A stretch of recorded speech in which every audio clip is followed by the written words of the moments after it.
para 45 miligramos por decilitro para hablar de hipoglicemia. En base a esto, tenemos que saber que existe una triada, la triada de Whipple, en la cual nosotros lo que vamos a evaluar son la presencia de síntomas y signos de hipoglicemia, comprobar que efectivamente estos síntomas y signos pueden estar relacionados a una glucosa disminuida en plasma y que estos síntomas y signos mejoran luego al mejorar los niveles de glucosa en el recién nacido.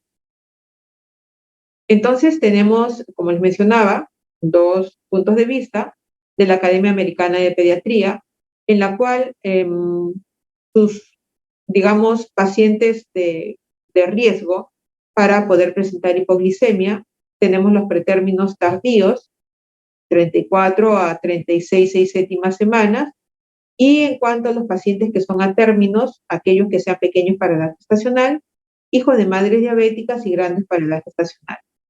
En este caso, la Academia Americana de Pediatría indica que cualquier recién nacido sintomático de cualquier edad y aquellos que sean asintomáticos menores de 4 horas de vida se considera hipoglicemia a valores por debajo de 40 miligramos por decilitro. Y aquellos recién nacidos asintomáticos cuyo tiempo de vida abarca de las 4 a las 24 horas de vida, se habla de hipoglicemia por debajo de 45. En el caso de la Sociedad de Endocrinología Pediátrica,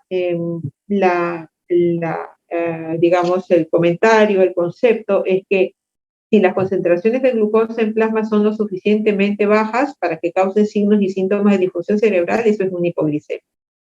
Y el umbral para inicio de respuestas neurogénicas en los recién nacidos se considera que es 60, umbral para inicio de respuestas neurogénicas.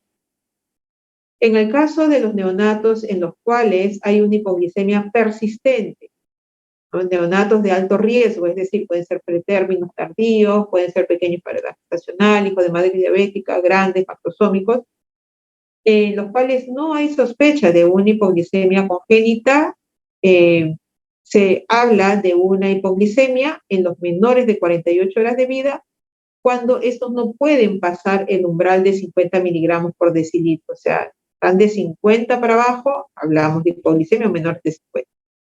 Y en el caso de los que son mayor de 48 horas de vida, sin sospecha de hipoglicemia congénita y que mantienen niveles por debajo de 60, también se habla de una hipoglicemia, o al menos son de alto riesgo para hipoglicemia persistente. No tanto el diagnóstico de hipoglicemia, sino que son de alto riesgo para hipoglicemia persistente. Si sospecho o si hay la sospecha del equipo de neonatología de una hipoglicemia congénita, entonces estaré viendo el riesgo de que este paciente se nos vaya a hacer a una hipoglicemia cuando los valores de la glucosa estén por debajo de 70. La Sociedad de Endocrinología Pediátrica invoca a que se tenga presente esto: los neonatos con alto riesgo para hipoglicemia persistente deben de ser reconocidos, ¿no? Deben ser reconocidos para estos eventos de la persistencia de la hipoglicemia.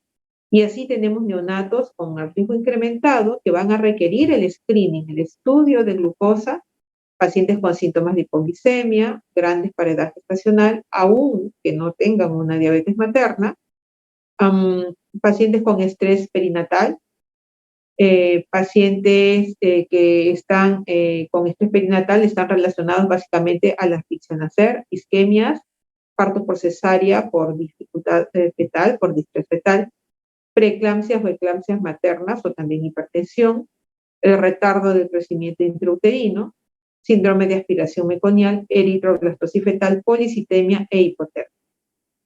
Otros motivos de riesgo incrementado de hipoglicemia son los partos prematuros o posmaduros, los hijos de madre diabética, una historia familiar de hipoglicemia genéticas o síndromes congénitos también, características físicas anómalas de la línea media. Y eso es en cuanto a los altos riesgos para hipoglicemia. Y por otro lado, cuando ya estoy pensando en el alta del paciente, cuando ya el neonatólogo está pensando en el alta del paciente, debe de excluir la posibilidad de una hipoglicemia persistente antes del alta en los pacientes que hayan presentado las siguientes condiciones durante la hospitalización: una hipoglicemia severa que haya requerido destrozo por vía endovenosa, ¿no? Una incapacidad del paciente de manera sostenida de elevar sus niveles de glucosa por encima de 50 hasta las 48 horas de vida y mayor de 60 después de ella. El tener una historia familiar, genética, de hipoglicemia y los síndromes congénitos. Entonces, en hipoglicemia debemos de hablar de umbrales operacionales, el umbral diagnóstico y el umbral terapéutico. No nos dan diagnóstico, pero sí nos dicen, nos orientan a qué hacer. El umbral diagnóstico, si yo tengo una hipoglicemia confirmada por diferentes medidas, hay síntomas, o en el screening de un neonato de riesgo, hijo de madre diabética o macrosómico, por ejemplo, o prematuro. Y si yo tengo un paciente después de 48 horas de vida que persistentemente tiene niveles por debajo de 60, debo de armar mi plan de trabajo para hacer el estudio de hipoglicemia persistente. Si yo tengo un paciente que una vez hecha la etiología, bueno, tengo un paciente en el cual mi umbral de diagnóstico me dice que sí puede tener una patología de hipoglicemia persistente, el umbral terapéutico me va a ayudar a asegurar que el paciente no vaya a hacer la hipoglicemia. Entonces, el umbral terapéutico me indica que yo debo tener mis niveles de glicemia por encima de 70 de este paciente y que si estoy con niveles de 50-70, mi manejo es subóptimo y tengo que ver de mejorar la terapéutica o ampliar mi esquema terapéutico para lograr una estabilidad de la glucosa. Esa es la fisiología de la homeostasis perinatal de la glucosa. Tenemos que la glucosa del feto deriva totalmente de la circulación materna y esto ayuda a que se mantenga en un rango de 70 miligramos por decilitro. La glucosa va a atravesar la placenta mediante difusión facilitada, mediante el transportador de glucosa, el GLUT1, y hay que tener en cuenta que el 80% de la energía fetal es proporcionada por este carbohidrato, por la glucosa, y el 20% de la energía fetal restante es proporcionada por oxidación de lactato y de aminoácidos. Esos son los cambios al nacer, la fase de transición que se va a dar, la glicemia fetal 70, luego tiene una caída, que idealmente pues no debe de bajar los umbrales que habíamos conversado, y hay que tener en cuenta que en las primeras horas de vida se observa el nivel fisiológico más bajo, pero que en una respuesta de catecolaminas van a inhibir la insulina, permitiendo así que la glucosa aumente, ¿no? Además, las catecolaminas también estimulan el glucagón.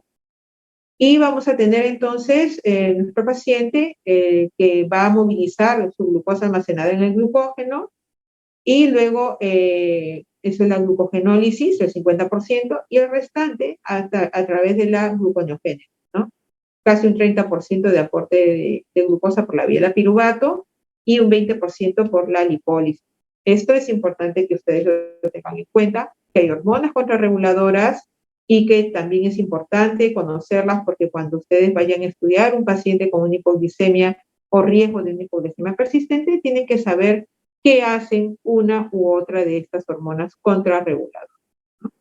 En el cuadro de abajo, lo que se puede ver es, por ejemplo, la glucogenólisis abarca para el periodo de ayuno inicial, las primeras horas, pero luego viene la cetogénesis y la gluconeogénesis que puede estar en todo el tiempo. Esto es importante tenerlo en cuenta porque en algunos casos de hiperinsulinismo se bloquea todas las vías de respuesta contrarreguladora para el sistema de ayuno y hacen unas hipoglicemias muy severas los pacientes. La fisiopatología de la hipoglicemia neonatal va a estar dada en gran parte por anomalías de la transición. Tenemos prematuros, no pueden tener desarrollados todavía depósitos de glucógeno hepático.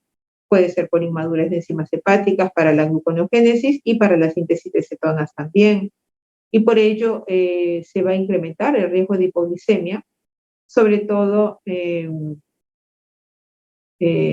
también, y junto también con los pacientes con estrés perinatal. Ahora, el estrés perinatal inducido por hiperinsulinismo va a ocurrir en desórdenes tanto maternos como fetales y hay una proporción importante de recién nacidos que van a tener un riesgo incrementado de hipoglicemia patológica, que es un hiperinsulinismo neonatal, pero que es de lo bueno que es transicional. Igual puede demorar en algunos casos hasta meses y esto llevar a una posibilidad hasta de uso de algunos medicamentos para mejorar la situación del hiperinsulinismo. Es importante reconocer, como les mencionaba, por el hiperinsulinismo, que puede llevar a una hipoglicemia tan severa y un daño cerebral importante porque se combina hipoglicemia e hipocetonemia, porque bloquea también la lipólisis. Y los neonatos afectados pueden requerir tratamiento para control de hipoglicemia, lo que le decía, por semanas o inclusive meses. Entonces tenemos una hipoglicemia transitoria que va a permitir, perdón un momentito por favor. Hola, hola. Sí, pues, ya, pero yo ahorita estoy ocupadita. Puedes darle, pero que por favor con tiempo de espera. Ya, gracias. Remisión espontánea en menos de una semana para el caso de las transitorias y estos pacientes están relacionados mayormente a reservas energéticas muy limitadas. La inmadurez en el sistema de contrarregulación van a ser causantes de estas hipoglicemias transitorias, ¿no? Y algunas otras características de pacientes como los prematuros, los PEC, los grandes paredes gestacional. También puede verse en los hijos de madres con diabetes gestacional, el uso de dextrosa endovenosa durante el trabajo de parto, el uso de agentes hipoglicemiantes también en el embarazo, la preeclampsia también. En este caso, esta hipoglicemia transitoria, queridos alumnos, lo que requiere es una intervención adecuada para prevenirla. Entonces son pacientes, si yo veo que va a venir un PEC, una grande pared gestacional, un hijo, una madre preeclámpica o diabética, tengo que saber que tengo la posibilidad de tener un niño que no va a poder sostener bien esta etapa y que me puede hacer una hipoglicemia transitoria. Y tenemos que estar preparados a una alimentación precoz con estos pacientes, ¿no? En el caso de la persistente, la duración va más allá de las 72 horas y cuando ocurre esto y sobre todo requerimientos altos de VIG, de velocidad de infusión de glucosa, más de 10 a 12 miligramos kilo minuto para mantener la euglicemia, debo estar sospechando que puede haber un hiperinsulinismo o algún otro trastorno en el metabolismo de los carbohidratos más serio que un simple evento de acomodación de nuestro paciente, ¿no?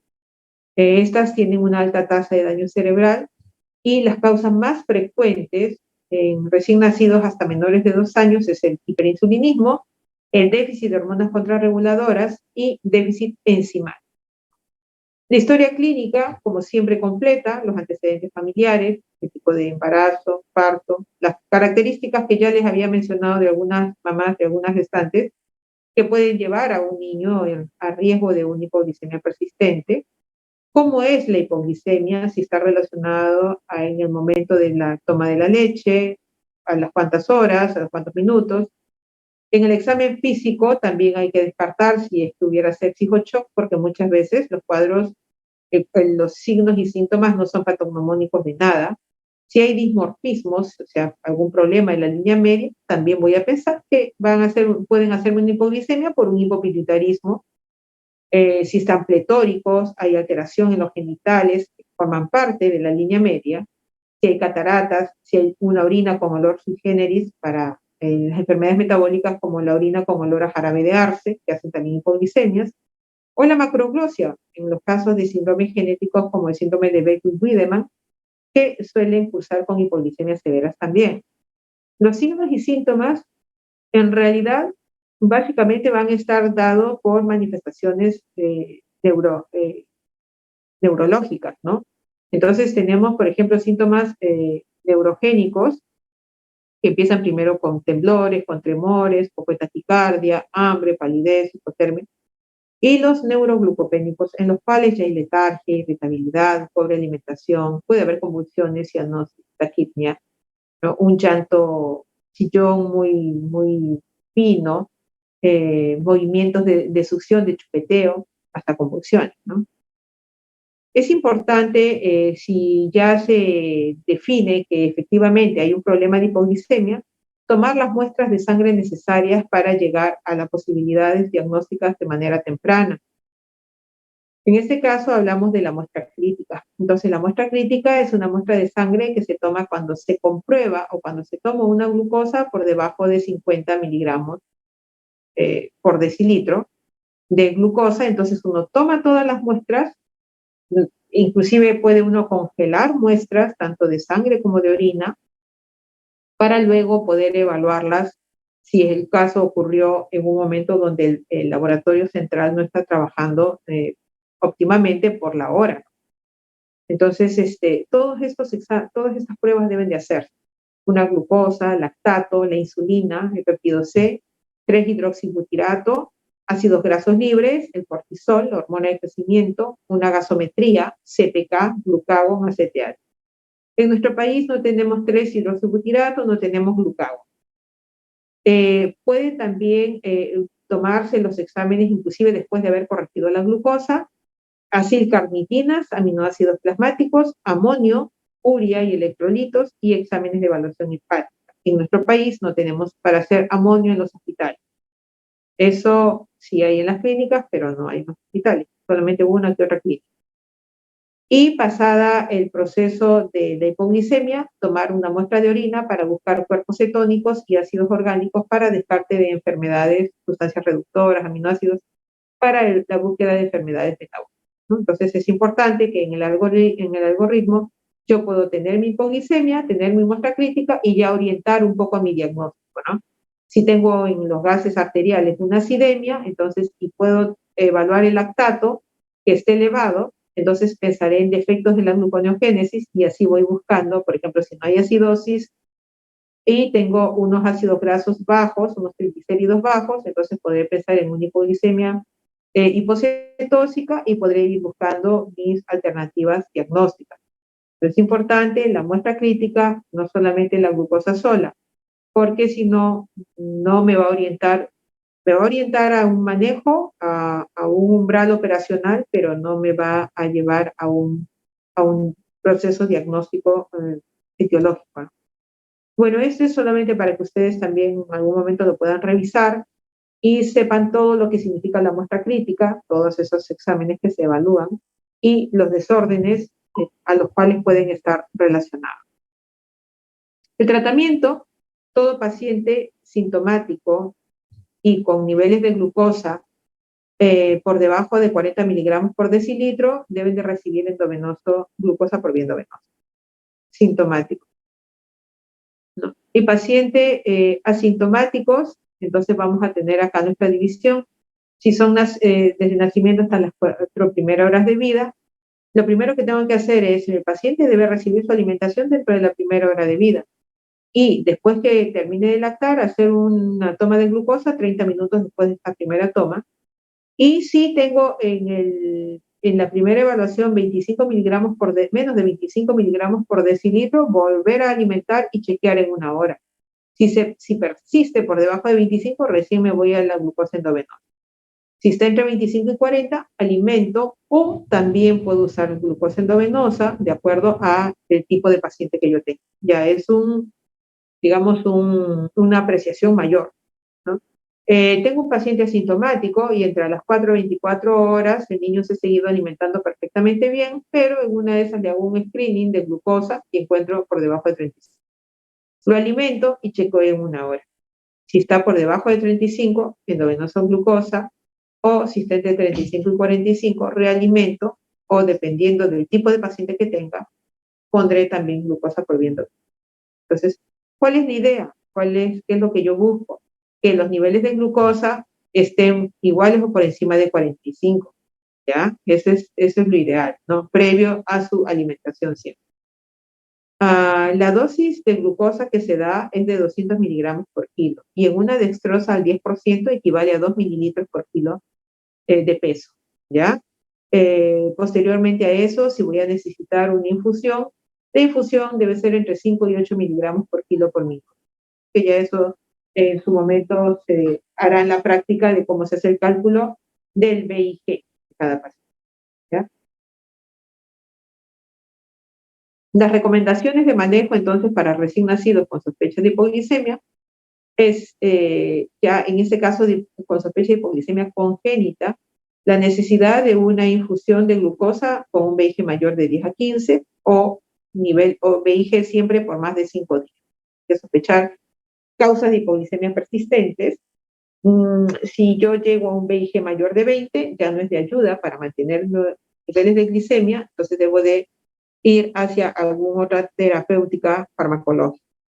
Si ya tengo un paciente con sospecha de hipoglicemia congénita, debo mantener mi glucosa por encima de 70, ¿ya? La hipoglicemia severa sintomática debe ser de corrección rápida con dextrosa al 10%, 2 mililitros por kilo, y luego dextrosa al 10% en una velocidad de infusión de acuerdo a la edad gestacional del paciente y de acuerdo a su peso. Sobre todo de acuerdo a la edad gestacional. El uso de glucagon, que no tenemos en el país, en casos de hipoglicemia por hiperinsulinismo, es sumamente importante, interesante. No lo tenemos acá, podemos utilizar nosotros acá diazóxido, en el caso de hiperinsulinismo congénito. El efecto lo vemos entre el segundo al cuarto día de uso y puede haber un tratamiento a largo plazo dependiendo de la causa. Las recomendaciones para el alta de estos pacientes, mantener un glicémico a nuestro paciente al menos 3 periodos de ayunos antes de alta. En 3 tomas, en 3 evaluaciones que ha estado en ayuno nuestro pacientito y todas han salido con los niveles óptimos por encima de 45, entonces el paciente se puede ir a su casa. Para la Academia Americana de Pediatría. Para la Sociedad de Endocrinología Pediátrica, cualquier recién nacido de alto riesgo, sin sospecha de hipoglicemia congénita, en alimentación normal, si en una ayuna de 6 a 8 horas antes del alta, la glucemia está por encima de 60, se va a su casa. En el caso de los pacientes que tengan una hipoglicemia genética persistente, si pueden mantener una ayuna de 6 a 8 horas en niveles de glicemia por encima de 70, pueden ir acá. ¿Ya? En el caso de la hiperglicemia neonatal, ya nos vamos al otro lado, tenemos que son niveles de glucosa total en 125 miligramos por decilitro para arriba y en el plasma mayor de 145. Ahí hablamos de hiperglicemia neonatal. Las causas pueden ser diversas, pacientes con, sobre todo, va a estar relacionado al uso de glucosa por vía endovenosa con VIGs altos, el uso de corticoides, cafeína, teofilina, fenotiedina, diazóxido, pacientes que reciban infusión de lípidos, pacientes con sepsis, el estrés del prematuro, la hipoxia, pacientes, los raros, diabetes mellitus neonatal, pacientes con diabetes debido a una lesión pancreática, hiperglicemia transitoria por ingesta de fórmulas hiperosmolares, que también he podido ver, producción de glucosa hepática, inmadurez en el desarrollo de las proteínas que transportan la glucosa al GLUT4. La clínica en realidad no van a haber síntomas, lo que va a pasar es que el paciente se va a deshidratar. Se va a deshidratar porque va a tener una diuresis osmótica. La osmolaridad plasmática va a estar súper elevada y eso va a jalar agua y va a orinar un montón, se deshidratan rápidamente. Entonces, eso es lo que se va a ver en estos pacientes, ¿no? En el caso de diabetes neonatal, la poliuria, deshidratación y la cetoacidosis deben ser de pronta corrección, ¿ya? Acá el manejo básicamente la prevención. Tenemos que prevenir, tenemos que estar atentos, qué se está dejando indicado, qué está preparando la enfermera, prevención y detección temprana. ¿Ya? Eso es muy importante. En los muy bajo peso al nacer, menores de 1000 gramos, la tasa de infusión de glucosa no debe de pasar de 4 a 6 miligramos kilómetro, ¿no? Pacientes deben de empezar nutrición parenteral pronto, con una buena concentración de VIG, y también la insulina, en el caso de que los niveles de glucosa pasen de 250 miligramos por decilitro, o que no se alcance requerimientos calóricos del recién nacido, por ejemplo, para las enfermedades metabólicas, a veces tenemos que dar niveles muy altos de glucosa, porque no pueden recibir proteínas, por ejemplo, porque se hacen catabolismo y generan una encefalopatía grave. Entonces, en estos casos, debo de dar niveles altos de dextrosa, pero también debo de dar insulina. En el caso de la hipocalcemia neonatal, tenemos concentración de calcio sérico por debajo de 7.5 miligramos por decilitro o del iónico 4 miligramos por decilitro y si es por mole 1 milimol por decilitro. Esto, sobre todo en recién nacidos mayores de 1500 gramos. La idea es, cuando ustedes tengan un resultado de calcio, corregirlo siempre con albúmina. A las fórmulas se las dejo. Y hay que tener en cuenta que la fisiología fetal y del recién nacido es el traspaso del calcio a través de la barrera placentaria al feto, ¿no? Con el ingreso a nivel de la absorción, digamos, a nivel óseo, a nivel intestinal, la reabsorción a nivel renal, y esto se hace un círculo de manera tal que el paciente va teniendo buenos aportes de calcio a nivel óseo. Nosotros tenemos que durante los días previos o momentos previos al nacimiento, tenemos un calcio total, un calcio ionizado, que van a estar en buenos valores adecuados, un fosfato también, y una PTH inhibida, ¿no? Porque ustedes saben que la PTH se activa a los pocos días después del nacimiento. Entonces, cuando nace el paciente, nace el producto y tenemos que ya no está bajo la acción del calcio de la madre, entonces la paratormona empieza a hacer su acción, se activa dentro de las primeras horas de vida y eso hace que empiece a elevarse el calcio, tanto ionizado, a mejorar los niveles de fósforo también. Eso es lo que va a ocurrir de manera natural. Ese proceso a veces puede estar alterado y pueden haber hipocalcemias, sobre todo cuando no han habido buenos soportes, digamos, de calcio o cuando la madre tiene algún trastorno que no permite que se mantengan buenos niveles de calcio también en ella, ¿no? Entonces, las causas de hipocalcemia pueden ser de causas neonatales, tanto por la madre, diabetes mellitus, toxemia del embarazo, deficiencia materna de vitamina D, alta ingesta de álcali o magnesio en los casos que han estado con gastritis, uso de anticonvulsivantes también, y un hiperparatiroidismo materno. Y ya en el caso de las condiciones neonatales, tenemos los pacientes prematuros con retraso de crecimiento uterino, una asfixia periparto, sepsis, hiperbilirrubinemia, hipomagnesemias, fallas renales agudas, algún tipo de alta ingesta de fosfato, por ejemplo, el hipoparatiroidismo, deficiencia de vitamina D y otras patologías más, ¿no? Y también el hipoparatiroidismo congénito, que bueno, también igual hay que tenerlo en cuenta. Otras causas, deficiencia de vitamina D, tenemos acá, y las deficiencias de calcio, alteraciones también de la homeostasis del magnesio, las hiperfosfatemias y algunas otras patologías más que son misceláneas. Entonces, en todos estos pacientes de riesgo, prematuros, pequeños, para edad gestacional, bajo peso, asfixia sanguínea, transfusión, hijo de madre con diabetes, deficiencia de vitamina, hiperparatiroidismo no sospechado, consumo de antiácidos y carbonato, lo que vamos a tener es una disminución de calcio total iónico más rápida de los valores intrauterinos a nivel más bajo de nacimiento, ¿no? Entonces, bueno, eso va a permitir un incremento de la permeabilidad celular del sodio, incremento de la excitabilidad de la membrana y podemos tener pues convulsiones, tetanios, ¿no? Hay que tener en cuenta que el 50% de los hijos de madres diabéticas, que se puede evitar esto con el buen control de la mamá, tienen una hipocalcemia multifactorial, porque hay una excreción incrementada de calcio y magnesio por la orina, disminución de la secreción de paratormona también al nacer, y otras condiciones. También puede haber una resistencia relativa al efecto absortivo y reabsortivo del calcitriol sobre el calcio a nivel del intestino y hueso, respectivamente. Y en el caso de los pacientes que nacen asfixiados, sufren aumento de fosfato por la injuria, ¿no? Por la injuria, y hay incremento de calcitonina, y esto nos baja el nivel de calcio. Entonces, tenemos las formas precoces de menos de 72 horas, en el caso del hiperparatiroidismo materno con una supresión para hormona fetal y neonatal que es transitoria. Y tenemos las formas tardías de duración de más de 72 horas, mayormente por déficit materno de vitamina D, también iatrogenia, hipoparatiroidismo, hipomagnesemia y alcalosis crónica, ¿no? Así como las fórmulas con alto contenido de fósforo. Así. La clínica igual son signos inespecíficos, pues no hay nada exacto para pensar en una hipocalcemia, se parece mucho hasta de las hipoglicemias. Apnea, temblor, hipertonía, hiperreflexia, estridor, bueno, eso sí es más para los casos de hipocalcemia. Las convulsiones igual, alimentaciones parciales, la letargia. Y en el examen físico, nada característico, ¿no? El tratamiento debe ser un tratamiento agudo de administrar bolo endovenoso de gluconato de calcio al 10%. Se debe administrar de 1 a 2 ml por kilo de peso y debe ser diluido en dextrosal 5. El tiempo que se pasa es hasta en 20 minutos, en realidad siempre cuanto más lento mejor.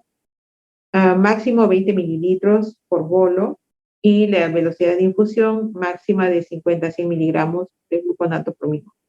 Estos pacientes cuando reciben este fármaco deben estar monitoreados y debe ser suspendido la infusión si la frecuencia cardíaca baja de 100.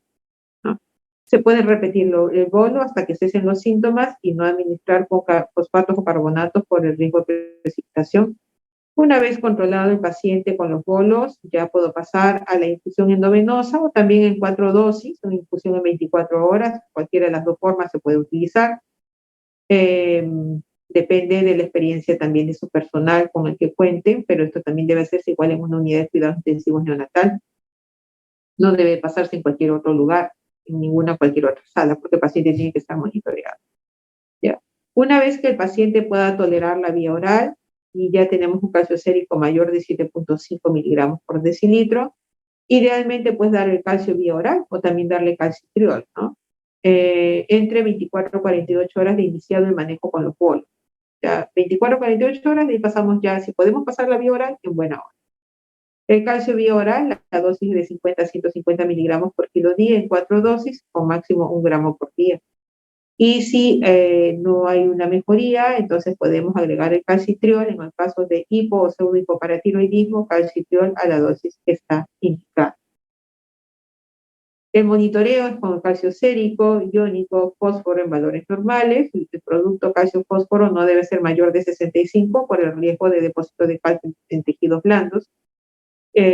Cálculos renales, calcio-creatinina en orina al azar, debe de ser monitoreado para evitar la hipercalciuria y el estudio de magnesio para hormona 25-hidroxivitamina D. En el caso de la hipercalcemia neonatal, estos son los valores que hablamos cuando es una hipercalcemia. Puede ser asintomático, inclusive con 11, de 11 a 12. Perdón un ratito.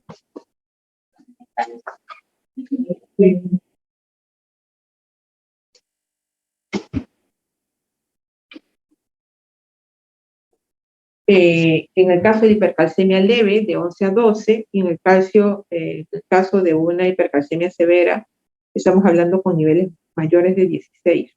Entonces, hay que, esto también igual de inicio, de repente podemos pesquisarlo de manera asintomática, ¿no? La etiología básicamente es alteración en la entrega o uso del calcio, puede ser nutrición parenteral total, remoción de fósforo en los muy bajos peso al nacer, pacientes prematuros extremos, pacientes con hiperparatiroidismo, hipertiroidismo, hipofosfatasia, incremento en la absorción intestinal de calcio, hipervitaminosis D, disminución de la depuración del renal de calcio, hipercalcemia hipocalciúrica familiar, formas idiopáticas de hipercalcemia, la necrosis grasa subcutánea y la falla renal como causas. La clínica, bueno, puede haber hipotonía, encefalopatía, pobre ingesta, vómitos, estreñimiento, poliuria, hepatoesplenomegalia, anemia y calcificaciones extraesqueléticas como nefrocalcinosis. Pacientes crecen poco, hay craniotabes, fracturas o displasias óseas. El síndrome de Williams puede estar relacionado también a hipercalcemia. Puede haber un soplo cardíaco, lesiones rojo-azuladas induradas que corresponden a la necrosis grasa subcutánea y una evidencia de hipertiroidismo. En cuanto al diagnóstico, tenemos la relación calcio urinario, creatinina urinaria. Si está reducida, nos va a sugerir una hipercalcemia hipocalciúrica familiar, porque es importante tener también estos estudios con orina. El calcio sérico mayor de 16 usualmente es un hiperparatiroidismo o un paciente muy bajo peso al nacer con depresión de fosfato. Suelen estar con el fósforo disminuido y la paratormona elevada. Hay que evaluar la 1,25-hidroxivitamina D, la fosfatasa alcalina que también está elevada, y la radiografía de la mano, de la muñeca, porque vamos a encontrar, por supuesto, desmineralización, porque el calcio sale a la sangre. El tratamiento, hay que expandir el volumen con solución salina isotónica, como si fuera un bolo de 10 a 20 ml por kilo, pasarlo en 30 minutos y un diurético para poder barrer así el calcio en sangre. Fósforo inorgánico, glucocorticoides, en realidad son, digamos, están en evaluación su uso. Las dietas deben ser con reducción de calcio y vitamina D, y la calcitonina también está en estudio, eh, porque también, bueno, el problema es de que puede inhibir la resorción ósea, ¿no? En cuanto al magnesio, en el neonato tenemos desórdenes, pueden ser por carga exógena, en el caso de hipermagnesemia, en el caso de hipomagnesemia son cosas muy raras, pueden estar más relacionadas a hipocalcemias tardías. Los niveles de magnesio que uno observa habitualmente es hasta 2 es lo normal, por encima de 3 hipermagnesemia, entre 4 a 5 miligramos inclusive no puede haber síntomas, pero ya después de los 6 sí pueden haber síntomas de severidad, y por debajo de 1.6 en magnesio estamos hablando de hipomagnesemia. Las manifestaciones pueden ser respiratorias, de apnea, de depresión respiratoria, hipotonía, letargia, la hiporreflexia, pobre succión, disminución de la motilidad intestinal, retraso de la salida del meconio, hay que tenerlo muy en cuenta, ¿no?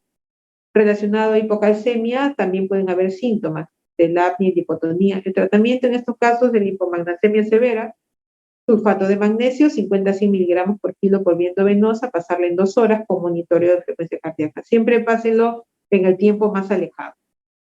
Se puede repetir la dosis después de 12 horas previo control de nivel de magnesio. En estos casos de hipermagnesemia severa, evitar la fuente, ¿no? La fuente de magnesio, ¿ya? Y en estos casos también debe alimentarse recién nacido solo si la motilidad intestinal está restablecida. No podemos generar un hilo. Muy bien, entonces eso es lo que tenía que mostrarles con respecto, repito, por favor,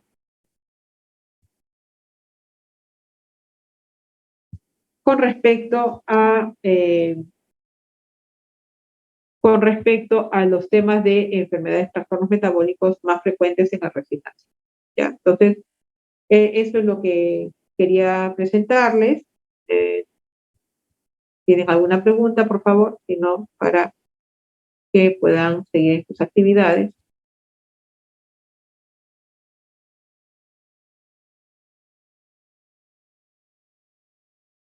¿Alguna pregunta?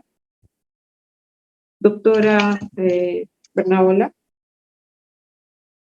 Doctora Katia, por favor, si Sí, no doctora. hubiera más preguntas, entonces para que me envíe el listado de la asistencia le voy a agradecer. Ya, doctora. Voy a tomar la pantalla. Ya, perfecto, perfecto. Muchísimas gracias, ¿ah? Bien, gracias con todos. Gracias, doctora. Gracias, doctora. Gracias. Muchas gracias a ustedes.